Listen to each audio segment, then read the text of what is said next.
Hello friends and welcome to the exams made simple. तो I hope आज आप लोग की जो आवाज वाली प्रॉब्लम थी वो सॉल्व हो गई होगी। कई लोगों ने सजेस्ट किया था कि नया माइक ले लीजिए और ये वो, तो मैंने ले लिया है, ठीक है ना। तो we have started with that. Move करते हैं। आज हम 15 जनवरी 2026 के द हिंदू न्यूज़पेपर एनालिसिस पे। और आई होप आप लोग हमारा कंटेंट अच्छा लग रहा होगा। Please do like it, do share it among your friends as well. वो दो तीन चीजें आपको देखो करना पड़ेगा। और बताया मैंने पहले भी, माता रानी पाप लगवाते हैं, तो वो मत किया करो। आप लोग लाइक नहीं करते हो यार, पता नहीं। कंटेंट मुझे पता है कि इससे अच्छा कोई नहीं बना के दे सकता है, बट फिर भी आप लोग नहीं करते हैं। एनीवेज, स्टार्ट करेंगे आज के एनालिसिस को। करंट अफेयर्स रिवीजन सीरीज का मैंने आपको बताया, अगर आप ज्वाइन नहीं किए अभी तक तो ज्वाइन कर सकते हैं temsias.com पे। temsias.com पे जाकर के ज्वाइन कर सकते हैं। और कल भी इसमें लेक्चर डाला था। इसके पहले मैंने एक यूपीएससी का प्रैक्टिस सेट भी डाला था, जिसमें कुछ नए क्वेश्चन जो जो किसी न्यूज में तो नहीं मिलते पर क्वेश्चन आ जाते हैं अचानक से, तो वो सब हमने डिस्कस किए। Anyways, will move to the news analysis part today. पहली न्यूज है swift executions of protesters likely in Iran.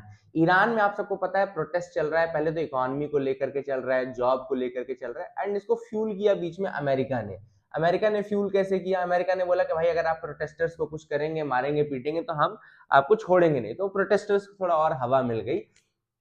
So from that it is growing. इस न्यूज में हम जो देखेंगे, एक बार ईरान का मैं आपको एक मैप दिखाना चाहता हूँ। Let me show you the map of Iran. ठीक है, तो अगर आप ईरान का मैप देखें तो कुछ इस तरीके से है। Okay, so let's see that now. तो ईरान के मैप में अगर हम देखें,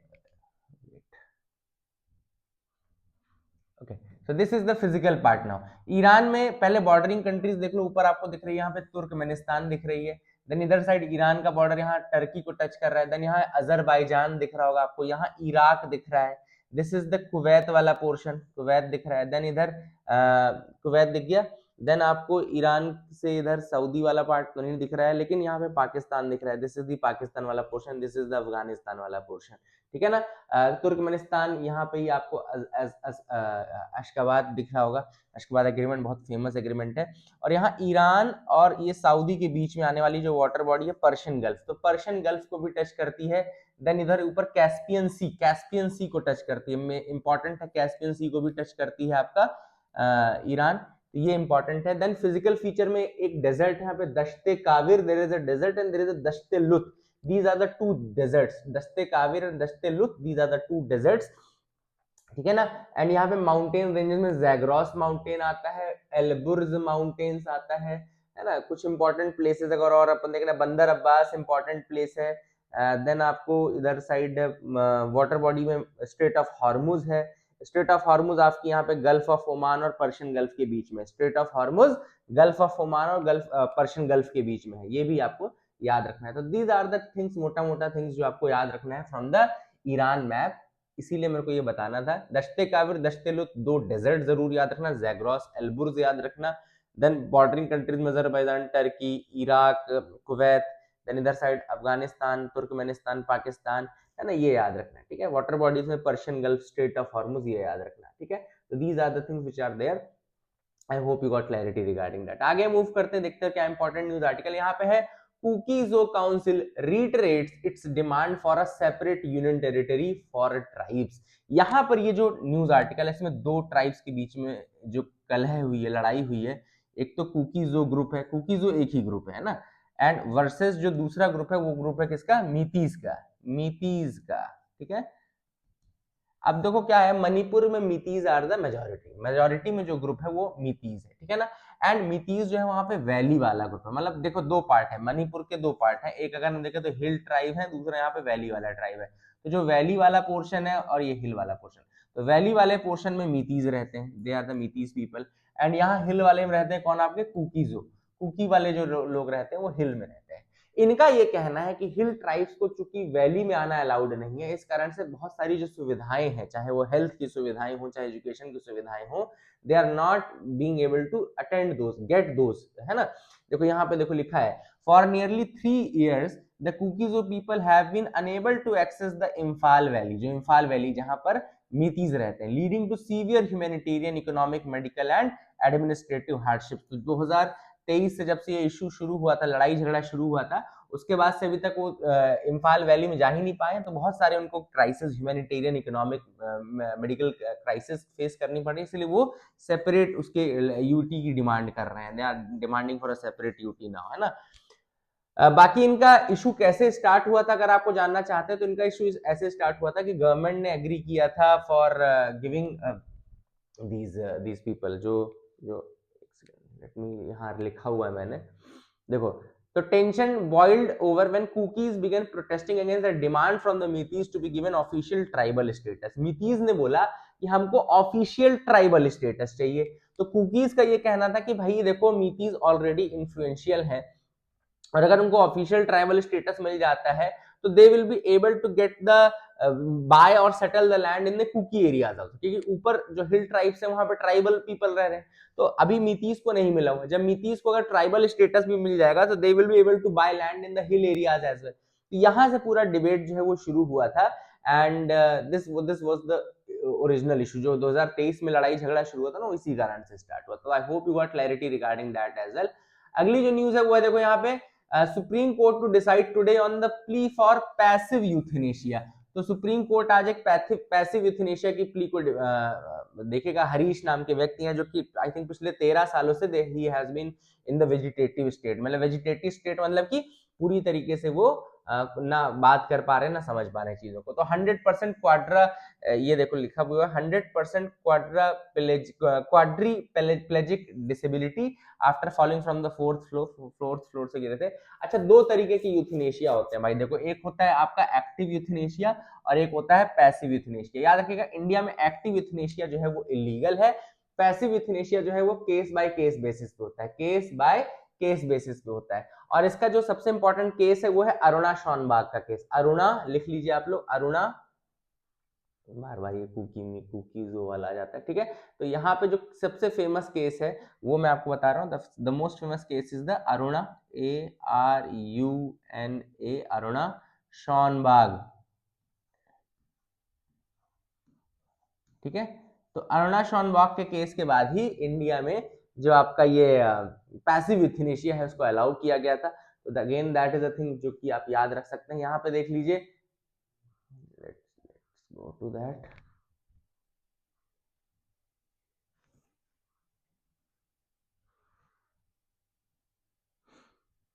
ओके, इसमें लिखा ही नहीं है, सेम चीज लिखी हुई, अच्छा ओके, फॉर दैट रीजन। तो यहाँ देखो, India landmark passive euthanasia case are Aruna Shanbaug versus union of India 2011 and common cause versus union of India 2018, है ना। तो 2011 का Aruna Shanbaug versus union of India case है, और common cause versus union of India 2018 का है, जहां पे right to die with dignity की बात की गई है। Right to die with dignity क्यों? क्योंकि ऑब्वियस सी बात है, वो भी आर्टिकल 21 जो कि राइट टू लाइफ का पार्ट है, और इसीलिए कई बार जो है टर्मिनली इल, जो मतलब जिनका कोई ठीक होने का मतलब वही नहीं है, चांस ही नहीं है, ऐसे पेशेंट्स के केस में लाइफ सपोर्ट सिस्टम विड्रॉ करने की परमिशन दी जाती है, ठीक है ना। तो अब देखो, एक्टिव और पैसिव यूथनेशिया में डिफरेंस क्या है कि एक्टिव यूथनेशिया में आप क्या करते हो कि आप जानबूझ करके उसको कुछ इस तरीके से कुछ कोई चीज इंजेक्ट करते हो या कोई लीथल इंजेक्शन देते हो जिससे कि उस व्यक्ति का फिर फाइनल एंड होता है। और पैसिव यूथनेशिया के केस में आप उसको कुछ अलग से नहीं देते, आप बस क्या करते हो कि जो चीज उसको जिंदा रख रही है, मतलब सपोज करो लाइफ सपोर्ट सिस्टम है, अब 10 साल से वो लाइफ सपोर्ट पे है, तो बस आप क्या करोगे, आप उसको लाइफ सपोर्ट हटा दोगे, और नेचुरली अगर वो जी सकता है तो ठीक है, बट लाइफ सपोर्ट नहीं दोगे। तो एक्टिव एंड पैसिव यूथनेशिया में डिफरेंस है, ठीक है ना। Active euthanasia more of a murder type की चीज है ना, ये भी आप चीज याद रख सकते हैं। आगे मूव करते हैं, देखते हैं और क्या इंपॉर्टेंट न्यूज आर्टिकल है जिनके बारे में हमको डिस्कस करना है। You can move ahead with मी, आप बिल्कुल मेरे साथ आगे बढ़ सकते हैं। जैसे कि आप यहाँ पे देख सकते हैं, यहाँ पे तो कोई ऐसी न्यूज है नहीं, दूसरे पेज में कोई न्यूज नहीं, पहले पेज में 3 न्यूज आर्टिकल्स थे जो कि तीनों हमने डिस्कस किए, अच्छे से डिस्कस किए, ठीक है। तो इसको थोड़ा मैं हटा देता हूँ, इसको हटा दिया तो थोड़ा तेज चलेगा। आगे देख लेते हैं और कुछ न्यूज आर्टिकल हैं जो हमको डिस्कस करने, बहुत सारे बहुत अच्छे अच्छे हैं। एक न्यूज यहाँ पर है, वल्चर सेफ जोन, देख लेते हैं। हाँ, अब अगली न्यूज देखो, यहाँ पे लिखा है vulture safe zones will be created in Tamil Nadu, state government tells the Madras High Court. Vulture आप सबको पता होगा ना, वल्चर जो क्या काम करते हैं, डेड बॉडीज कैराकासेस को खाते हैं, है ना, वल्चर्स, ठीक है। अच्छा, वल्चर्स बहुत ज्यादा न्यूज में रहते थे, क्यों? क्योंकि वल्चर्स के ऊपर इम्पैक्ट पड़ता था, एक दवाई थी बहुत ज्यादा न्यूज में रहती थी, डाइक्लोफिनैक, डाइक्लोफिनैक नाम की दवाई थी। अच्छा, डाइक्लोफिनैक क्यों न्यूज में थी? क्योंकि एनिमल्स क्या करते हैं, वल्चर्स क्या करते हैं, डेड बॉडी कैराकासेस को खाते हैं। अब मान लो कोई कोई जानवर मरा पड़ा हुआ है ना, कोई जानवर ऐसे मरा पड़ा हुआ है, अब इसको कोई वल्चर खाने आया। अब अगर इस जानवर ने कभी डाइक्लोफिनैक खाई होगी for pain relieving and all, अपने से तो नहीं, दुकान जाके तो पक्षी नहीं लेगा, जानवर नहीं लेगा दवाई। क्या होता है, जैसे कई बार जो पालतू गाय रहती हैं या पालतू बैल रहते हैं या पालतू भैंस रहती है, तो होता क्या है कि इनको जब दर्द होता है ना, तो वेटनरी डॉक्टर कई बार गांव में क्या करते थे, डाइक्लोफिनैक लिखते थे, है ना, तो इनको डाइक्लोफिनैक दिया जाता था। अब जैसे कब सपोज करो नेचुरल डेथ ही हुई इनमें से किसी जानवर की, और उसकी कैराकास को इन्होंने खाया, तो क्या होता था, जो इनके अंदर डाइक्लोफिनैक है वो यहाँ चला जाता था। इससे नुकसान क्या होता था कि वल्चर का जो एग है, the vultures egg they were becoming brittle. हाँ, वल्चर का एग क्या होता था, ब्रिटल हो जाता था, कमजोर हो जाता था, और वो डिस्ट्रॉय हो जाता था। तो वल्चर पॉपुलेशन काफी ज्यादा इंपैक्ट हुई है फ्रॉम डाइक्लोफिनैक। यहाँ पे लिखा भी है, इनको एनएसएआईडी बोलते हैं। एनएसएआईडी क्या होता है, non steroidal anti inflammatory drugs, non steroidal and anti inflammatory drug बोलते हैं इसको, डाइक्लोफिनैक जिसमें से एग्जांपल है। हालांकि diclofenac is banned by the government, कि आप इसको नहीं देंगे, वेटनरी डॉक्टर्स को भी ये बोला गया है, बट फिर भी कई बार दे दिया जाता है, ठीक है ना। अच्छा, जो ये तमिलनाडु में बनेगा वल्चर सेफ जोन, ये कहाँ बनाया जाएगा, it will be establish around Moyar river, लिख लीजिएगा मोयार रिवर वैली, तो right it down, Moyar river valley, and it is in the Nilgiri biosphere reserve, ठीक है ना, तो it is in the Nilgiri biosphere reserve, ठीक है। तो दो तीन फैक्ट्स, जो मोयार है, नीलगिरी है, वो भी आपको याद रखने हैं। Hope you got clarity regarding that as well, ये आपको याद रखना है। जो कल मैंने सोर्स कोड वाली बात की थी, तो इंडस्ट्री का कहना है कि कोई डिमांड ऐसी नहीं आई है सोर्स कोड की। कल भी मैंने आपको बताया था हालांकि, कि गवर्नमेंट तो मना कर रही, कोई ऐसी डिमांड नहीं है, बट रियूटर्स जो अमेरिकन न्यूज़पेपर है उसने जरूर कहा था कि आ रही है। तो दैट इज वन थिंग। आगे मूव करते हैं, देखते हैं और क्या इंपॉर्टेंट न्यूज आर्टिकल है जिनके बारे में हमको डिस्कस करना है। तो you can move ahead with मी, आप बिल्कुल मेरे साथ आगे बढ़ सकते हैं। अगला है, UGC brings out new rules against caste discrimination. अब यूजीसी यानी कि यूनिवर्सिटी ग्रांट कमीशन, जो कि बनी कैसे थी, ये बनी थी यूजीसी एक्ट ऑफ 1956 के तहत। तो याद रखिएगा, स्टैट्यूटरी बॉडी है, यूजीसी एक्ट आया था प्रॉपर 1956 में आया था, तब इसको बनाया गया था, ठीक है। अब ये क्या काम करता है, बेसिकली हायर एजुकेशन को पूरा, यूनिवर्सिटी ग्रांट्स कमीशन है, तो जितनी भी हायर एजुकेशन की यूनिवर्सिटीज एंड ऑल है, उनको मतलब अप्रूवल देना, उनका करिकुलम सेट करना, ये सारे काम यूजीसी के ही हैं। तो यूजीसी है बेसिकली, अभी क्या उसने कास्ट बेस्ड जो डिस्क्रिमिनेशन है उसको खत्म करने के लिए एक नए रूल्स बनाए। They have formed the new regulations to address the caste based discrimination in higher education institutions. Higher education institutions में कोई भी डिस्क्रिमिनेशन ना हो, इसके लिए उन्होंने, ये देखो, UGC promotion of equity in higher education institutions regulation 2026, ये नए नोटिफाई किए हैं new rules promotion of equity के लिए। तो इसमें सबसे पहले देखो डिस्क्रिमिनेशन को डिफाइन किया है। देखो, एनी अनफेयर, डिफरेंशियल और बायस्ड ट्रीटमेंट और any such act against stakeholder without explicit or implicit on the grounds only of religion, race, caste, gender, place of birth, disability or any of them। तो ये basically उन्होंने add कर दिया है, कोई भी discrimination नहीं होना चाहिए on the grounds only of religion, race, caste, gender, place of birth, disability और any of them. Then caste based discrimination means discrimination only on the basis of caste or tribe against the members of scheduled caste, scheduled tribe और OBC। देखो, पहले OBC नहीं included था, जो इनके अभी के पहले के रूल है उसमें OBC इंक्लूडेड नहीं था, but now in the new rules they have included SC, ST and OBCs also, ठीक है ना। And the new rules specify punishments which can range from being debarred from offering degree और programmes for non compliance. तो अगर आप नहीं करते, आपको डिग्री उग्री देने से मना कर देंगे। दूसरी चीज, एक इंपॉर्टेंट चीज जो है, मैंडेट जो की गई, वो देखो क्या है, they have mandated setting up of equity committees. अब आपको उन्होंने बोला कॉलेज कैंपस में आपको, यूनिवर्सिटी कैंपस में आपको इक्विटी कमिटीज बनानी पड़ेंगी, जिसको चेयर वहां का मेन प्रिंसिपल ही चेयर करेगा। इक्विटी कमिटीज, जो हेड ऑफ द इंस्टीट्यूशन है वही इसको हेड करेगा, इक्विटी कमिटीज को। और इक्विटी कमिटीज से जो मेंबर होंगे वो SC, ST, OBC हर कैटेगरी से रहेंगे। ये चीज इन्होंने बोली। I hope you got clarity regarding that as well, ये भी समझ में आ गया होगा। इक्विटी कमिटीज इंपॉर्टेंट है। फॉल्स कंप्लेंट वाला अभी हटा दिया गया है फाइनल, जैसे कि फॉल्स कंप्लेंट का पहले था, लेकिन अब उन्होंने हटा दिया, ठीक है ना। तो दैट इज आई थिंक, क्योंकि ऑब्वियसली बात है, आने से पहले ही अब यहाँ पे देखो लिखा है NGT issues notice to 3 states over contamination of water. यहाँ पे राजस्थान, यूपी और एमपी गवर्नमेंट के लिए बेसिकली एनजीटी यानी कि नेशनल ग्रीन ट्रिब्यूनल, जो कि अगेन एक स्टेट्यूटरी बॉडी है। नेशनल ग्रीन ट्रिब्यूनल 2010 में ये बनी थी, एनजीटी एक्ट ऑफ 2010 के थ्रू ये बनाई गई थी। इसके अलावा ये भी याद रखना, India is the third country to have a mechanism like NGT. पहली कंट्री ऑस्ट्रेलिया, दूसरी कंट्री है न्यूजीलैंड एंड थर्ड कंट्री है इंडिया। अब यहाँ पे एक्चुअली मैंने एक अच्छी चीज लिखी है जो यूपीएससी पूछ सकता है, वो है यहाँ पे कैसे केस का क्या मैकेनिज्म है, केस का मैकेनिज्म है, अपील का मैकेनिज्म। तो याद रखिएगा, जैसे इसमें लिखा हुआ है the NGT aims to dispose the cases within 6 month time frame. याद रखिएगा 6 महीने के टाइम फ्रेम के अंदर इनको केसेस को जो है एंड अपील्स को पूरा निपटाना पड़ता है। And decisions can be challenged by first filing a review application with the NGT itself.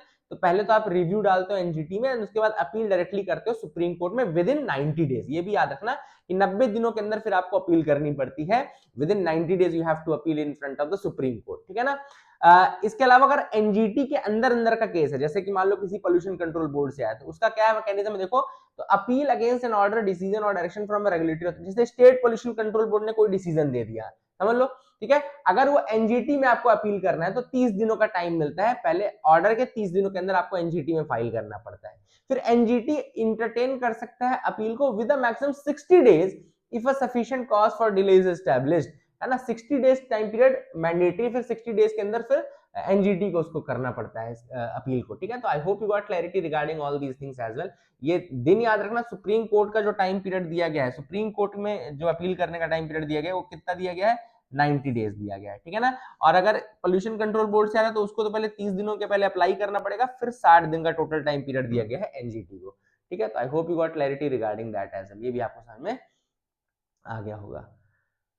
आगे मूव करते हैं, देखते हैं और क्या इंपॉर्टेंट न्यूज आर्टिकल है जिनके बारे में हमको डिस्कस करना है। तो you can move ahead with मी। इस आर्टिकल को हम डिस्कस नहीं करेंगे, बहुत ज्यादा इंपॉर्टेंट नहीं है, तो आप बिल्कुल मेरे साथ आगे बढ़ सकते हो। आगे मूव करते हैं। एडिटोरियल पार्ट में जो एडिटोरियल आज है वो है the continued custody in Delhi rights case and injustice. अब ये जो केस चल रहा है, ये चल रहा है आपका शजरील इमाम का और उमर खालिद का केस, जो पिछले 6 साल से 5 साल से ज्यादा इनकार्सरेशन में रह चुके हैं, but trial has not begun, है ना। तो यहाँ पे जो ऑथर है गौरव भाटिया का आर्टिकल है, हाँ Gaurav Bhatia is the author. तो बहुत अच्छा आर्टिकल ऐसे लिखते हैं अमूमन ये।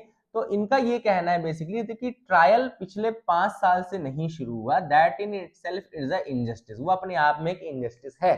क्यों? क्योंकि ठीक है, delay is a different thing. Delay होना कि चलो 1 साल हो गया, 1.5 साल हो गया, चलो 2 साल भी डिले मान सकते हैं, but delay for a period of 5 years, 5+ years, that is injustice, that is an injustice. उसके बाद भी आप क्या बोल रहे हो? The reasoning which has been given by the court, the reasoning जो कोर्ट ने दी, पहली रीजनिंग उन्होंने ये दी कि डिले जो हुआ है वो ज्यादा से ज्यादा डिले ये जो एक्यूज्ड है उनके कारण ही हुआ है। द फर्स्ट रीजन ऑथर ने कहा कि भाई ट्रायल जो होता है वो होता है कोर्ट के हाथ में, एक्यूज्ड के हाथ में नहीं होता। तो डिले आप ये बोलना कि एक्यूज्ड के कारण हुआ है, they are not cooperating and all, तो this is not the right thing.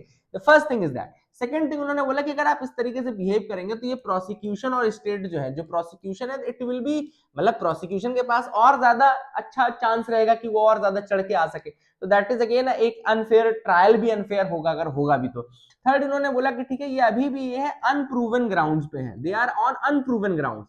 तो इस तरीके से अनप्रूवन ग्राउंड्स पे +5 years तक आपने अगर उनको रखा हुआ है तो why is not it's an injustice, क्यों ये इनजस्टिस नहीं है। देन चौथा जो सबसे बड़ा पॉइंट ऑथर ने बोला वो ये बोला कि भाई देवर प्रोटेस्टर्स, ठीक है, उन्होंने प्रोटेस्ट करने के लिए बोला, but protesters can't be treated as terrorist. Simple सी बात है, प्रोटेस्ट करना अलग चीज है, बट क्या प्रोटेस्टर्स को आप टेररिस्ट घोषित कर सकते हो? So that is the bigger question यहाँ पे। तो ऑथर ने कहा कि भाई ये 4 पॉइंट जो है ना, तो इनको ध्यान में रखा जाए। और ऑब्वियस सी बात है, इनके ऊपर यूएपीए एनएससी ये सब लगा हुआ है, तो बेल अपने आप में ही बहुत बड़ी चुनौती है, बेल अपने आप में ही चुनौती है, जो उसके आर्टिकल्स है वो अपने आप में चुनौती है। लेकिन ऐसे में उनको ग्राउंड ना दिया जाए, ट्रायल ना करने का मौका दिया जाए, तो that will be against the right to life with, ये देखो, लिबर्टी, आर्टिकल 21 के अगेंस्ट हो जाएगा, ठीक है। This is what he said. And trial जो होना चाहिए वो एक रीजनेबल पीरियड ऑफ टाइम में होना ही चाहिए। Time trial should be there within a reasonable time frame, ठीक है। +5 years is not a reasonable time frame as per the author in this article, ठीक है। इसके अलावा ऑथर ने ये भी कहा, देखो इम्पैक्ट बेल का आर्टिकल लिखा है, देखो under section 43d5 of the UAPA, bail is not to be granted if the court is satisfied, to put it simply, that there is a prima facie case against the accused. तो ये याद रखना 43d5 section जो है UAPA का, उसके अंतर्गत लिखा गया कि बेल तब ग्रांट नहीं करेगा कोर्ट जब कोर्ट सेटिस्फाइड है कि प्राइमा फेसी केस बनता है, मतलब प्रथम दृष्टया पहली बार देखने में केस अगर बन रहा है, ठीक है ना। तो ये ओरिजिनली जो कंसेप्ट था कॉलोनियल ब्रिटिश गवर्नमेंट के टाइम पे था, ताकि जो नेशनलिस्ट है उनको किया जाए, है ना। और प्राइमा फेसी तो केस आप भी खुद ही बना रहे हो, ठीक है ना। तो ये चीज ऑथर ने कही कि ये denial of bail is much easier in case of UAPA and these things, and there is a need for scrutiny now, there is a need for scrutiny now, क्योंकि स्क्रूटनी की जरूरत है कि भाई प्रोटेस्ट था, कि टेररिज्म था, आप ठीक है आप उनको सजा दो ना, अगर टेररिस्ट है तो सजा दे दो, लेकिन ट्रायल ना करना is not a right thing, trial ना होना is not the right thing. This is what the author has said in this article. I hope you got clarity. ये जो दूसरा आर्टिकल है इसमें बस ये बोला गया है कि इंडिया को रिलेशनशिप बनाने चाहिए कंट्रीज के साथ, अमेरिका के लिए बोला है कि ज्यादा अच्छा नहीं है क्योंकि ट्रस्ट नहीं किया जा सकता।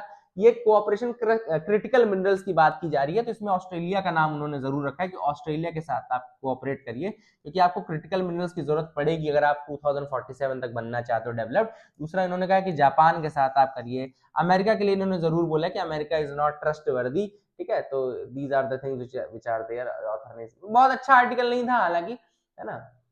एक चीज और इन्होंने, हाँ, लैटिन अमेरिका के लिए जरूर, जैसे अर्जेंटीना के साथ हमने लिथियम के लिए किया है ना, काबिल और अर्जेंटीना के बीच में हमने लिथियम के लिए किया था ना, तो वैसे इन्होंने कहा कि अर्जेंटीना, चिली, पेरू, ब्राजील, ये कंट्रीज जो है ये global copper, nickel and rare earth strategies में आगे हैं, तो यहाँ पे आप एक बार आकर के इनके साथ भी डीलिंग कर सकते हैं। तो this is what the editorial is all about. I hope you got clarity regarding this.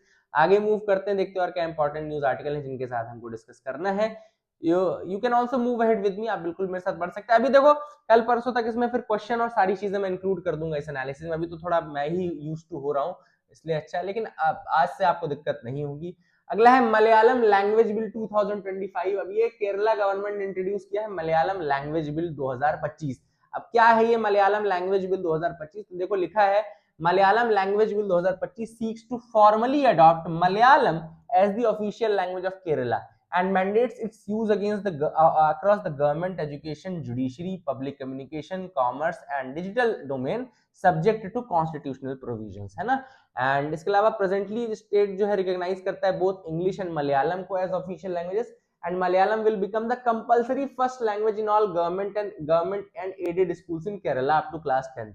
तो क्लास 10th तक मलयालम जो है वो कंपल्सरी फर्स्ट लैंग्वेज बन जाएगी क्लास 10 तक in all the government and aided government, जो गवर्नमेंट है या गवर्नमेंट एडेड है उन सभी इंस्टीट्यूशंस में, ठीक है ना। इसका अपोजिशन कौन करना है? तो इसका अपोजिशन कर रहा है स्पेशली क्या कर्नाटका कर रहा है। कर्नाटका का ये कहना है कि भाई जो बॉर्डर एरियाज है स्पेशली जैसे कासरगोड वाला रीजन है ना, कासरगोड एंड ऑल, तो यहाँ पर किस तरीके से लोग करेंगे, क्योंकि वो वहां तो केरलाइट कन्नडा भी बोलते हैं, तो कन्नडा के अगेंस्ट हो जाएगा। इसके अलावा कर्नाटका का ये भी कहना है कि ये बिल पहले भी आया है, देखो पहले भी केरला लेजिस्लेटिव असेंबली ने पास किया था, लेकिन उस समय गवर्नर ने बिल को भेज दिया था किसके पास? प्रेसिडेंट के असेंट के लिए भेज दिया था, रिजर्व कर दिया था, और फिर प्रेसिडेंट ने असेंट नहीं दिया था क्योंकि उनका ये कहना था कि ऑफिशियल लैंग्वेजेस एक्ट 1963 को ये कॉन्ट्रावीन कर रहा है। तो इस बार केरला का ये कहना है कि they have checked all thing and इस बार हम कुछ भी अपोज नहीं कर रहे हैं, and that is the reason why इस बिल को पास हो जाना चाहिए। कर्नाटका ने कंप्लेंट उठाई है, देखो, raise the concern over the provision that proposes making Malayalam as the compulsory first language in all schools across Kerala. उनका कहना है कि भाई कंपल्सरी फर्स्ट लैंग्वेज के रूप में आप मलयालम को नहीं कर सकते, this is the issue with them, है ना। उनका कहना है कि भाई जो बॉर्डर एरियाज हैं जैसे कासरगोड एंड ऑल, देखो लिखा भी है student in Kasaragod and other Kannada speaking regions of Kerala, क्योंकि यहाँ कन्नड़ा स्पीकिंग लोग भी रहते हैं, तो भाई वहां पे दिक्कत होगी। This is what the Karnataka is saying. I hope you got clarity regarding that as well, ये भी आपको समझ में आ गया होगा। आगे मूव करते हैं, देखते हैं और क्या इंपॉर्टेंट न्यूज आर्टिकल है। You can move ahead with me. Global unemployment rate to remain at a historically low level. International Labour Organization की एक रिपोर्ट है जिसको बोलते हैं employment and social trends 2026। Employment and social trends, EST, employment and social trends report 2026। इसमें basically उन्होंने international Labour organisation का कहना है, ये जेनेवा बेस्ड ऑर्गेनाइजेशन, ये तो पता ही जेनेवा बेस्ड है। इन्होंने कहा कि ग्लोबल अनएम्प्लॉयमेंट रेट जो है it is to remain at a historically low level. Global unemployment rate जो है ये हिस्टोरिकली लो लेवल पे रहेगा, equivalent to 186 million people in this year. And कितने लोग एक्सट्रीम पॉवर्टी में रह रहे हैं, तो 284 million workers still live in extreme poverty with an earning of less than $3 a day. $3 से भी कम अर्निंग के साथ 284 मिलियन से ज्यादा वर्कर्स रह रहे हैं, ठीक है। तो all these things are there in the report. Employment and social trends report, अगर आपसे कोई पूछे कौन निकालता है तो ये ILO निकालता है। ILO का हेडक्वार्टर क्या है, कमेंट सेक्शन में अगर आप मुझे बता सके कि ILO का हेडक्वार्टर कहाँ पर है। This is a simple question to you, बहुत ज्यादा सिंपल है। प्राइम मिनिस्टर की इंटर्नशिप स्कीम में फंड्स का यूज ही नहीं हुआ। Now this is again a thing, पहले मैं आपको बता दूं इसका बैकग्राउंड। ये प्राइम मिनिस्टर की एम्प्लॉयमेंट है, जो इंटर्नशिप स्कीम है, ये 2024-25 के बजट में अनाउंस की गई थी। इसका नाम था PMIS, प्रधानमंत्री इंटर्नशिप स्कीम, ठीक है ना, पीएम इंटर्नशिप स्कीम। इसका एम था कि 1 करोड़ इंटर्नशिप्स 5 सालों में प्रोवाइड करनी है, जिसमें इंटर्न्स को 5,000 रुपए पर मंथ मिलेगा 12 महीने तक, along with one time grant of ₹6,000। तो 5 महीने मतलब 12 महीने इंटू 5 हो गए आपके 5,000, तो 60,000 तो ये हो गए। फिर एक वन टाइम 6,000 मतलब 66,000 रुपीज के आसपास आप एक इंटर्न को देने वाले थे एक साल में, ठीक है ना। तो यहाँ पर अगर हम बजट एलोकेशन और बजट यूटिलाइजेशन की बात करें तो केवल 4% ये केवल 4% 6% के आसपास ही इसका यूटिलाइजेशन हुआ है। रेस्ट 94% जो है वो आपका पूरा सरेंडर कर दिया गया है budget. This is what the scheme में हुआ है। द स्कीम हैज परफॉर्म, देखो they spend just around 4% of its budget allocation during April November financial year 2026। तो केवल हमने 4% यूज किया प्रधानमंत्री इंटर्नशिप स्कीम में, रेस्ट हमने सरेंडर कर दिया। तो ये पुअर रेट था यूटिलाइजेशन का। This is what the author said in this article. I hope you got clarity. आगे मूव करते हैं, देखते हैं कुछ और अगर न्यूज आर्टिकल्स हैं जिनको हमको डिस्कस करना है। तो नहीं, यहाँ तो नहीं डिस्कस करना, ठीक है। So I hope you got clarity, I hope आपको अच्छा लगा होगा न्यूज एनालिसिस में। एक और चीज है, एक और चीज है, Iran Islamic revolutionary guards, Iran के इस्लामिक रेवोल्यूशनरी गार्ड्स के बारे में आर्टिकल आया था। तो थोड़ा सा इनके बारे में आपको बता देता हूँ कि ये हैं क्या। ईरान में जो ये ईरानियन रेवोल्यूशनरी गार्ड्स हैं, इनको पसदरान बोलते हैं, पासदरान बोलते हैं, पर्शियन लैंग्वेज इनको पासदरान बोलते हैं। इनको 1979 में फाउंड किया गया था, जब इसके आयतुल्ला खुमैनी उस समय रूलर था, तो उसने इसको बनाया था। एंड बेसिकली एक ये इनकी आर्मी के अलावा एक स्ट्रक्चर है, लगभग 1.5 लाख से 1,80,000 लोग इस सर्विस में है ना। And it is an armed force that functions like an elite military. ये आर्म्ड फोर्स है but it functions like an elite military, जिसमें सारी कैपेबिलिटीज हैं, टेरेस्ट्रियल, मेरीन, मिलिट्री, ये सारी कैपेबिलिटी है। लेकिन आप देख लेना, इसको क्या है कि टेररिस्ट घोषित किया गया है। अगर आप देखें तो चाहे वो अमेरिका हो, देखो यूनाइटेड स्टेट्स ने 2019 में इनको टेररिस्ट ऑर्गेनाइजेशन घोषित किया, ऑस्ट्रेलिया ने डेजिग्नेट किया इसको स्टेट स्पॉन्सर टेररिज्म नवंबर 2000 ये चीज में। एंड यूरोप जो है वहां पे भी ये बातचीत चल रही है कि इसको हम डेजिग्नेट कर दें एज अ टेररिस्ट ग्रुप, याद रखिएगा IRGC को, ठीक है। तो ये भी एक इंपॉर्टेंट चीज है जो बतानी जरूरी थी आपको। IRGC Iran Revolutionary Guard Corps बोलते हैं, ठीक है। एंड बेसिकली यही है जो लिंक्स हेजबुल्ला लेबनान में जो है, या प्रो ईरान मिलिशिया जो इराक में है, उनसे लिंक भी यही बनाता है। और इंटरनल जो प्रोटेस्ट एंड ऑल है उनको भी दूर करने का काम IRGC का ही है। तो I hope you got clarity regarding that as well. ये भी आपको समझ में आ गया होगा। एक और न्यूज थी बेदुइन कम्युनिटी के बारे में। तो बेदुइन कम्युनिटी जो है वो वेस्ट बैंक वाले रीजन से अब जा रही है, ठीक है। तो ये याद रखिएगा कि कहाँ की ट्राइब है, तो अफ्रीकन ट्राइब में आपका, सॉरी अफ्रीकन ट्राइब तो नहीं बोलेंगे, लेकिन इजराइल वाले पार्ट में, वेस्ट बैंक वाले पोर्शन में ये कम्युनिटी रहती है। नाम इसका जरूर याद रखना, बेडुइन, है ना, बेदुइन कम्युनिटी, ये ट्राइबल्स हैं। एंड बेदुइन्स बेसिकली बहुत बहुत पुराने समय से वहां रह रहे थे, but now because of all these things they have to leave that place, है ना। एंड ये पेस्टोरलिस्ट है, एंड एक तरीके से पेस्टोरलिस्ट कॉलोनियलिज्म हो चुका है ये एज पर द ऑथर। तो ये कल का मैच ये ये Daryl Mitchell, sorry Mitchell Starc बोल रहा हूँ, डैरल मिचेल के कारण जीत गया New Zealand. So that is it for the day. I hope you liked our video. Please do like, share, subscribe. Keep loving us, keep sharing us. Thank you and have a nice day.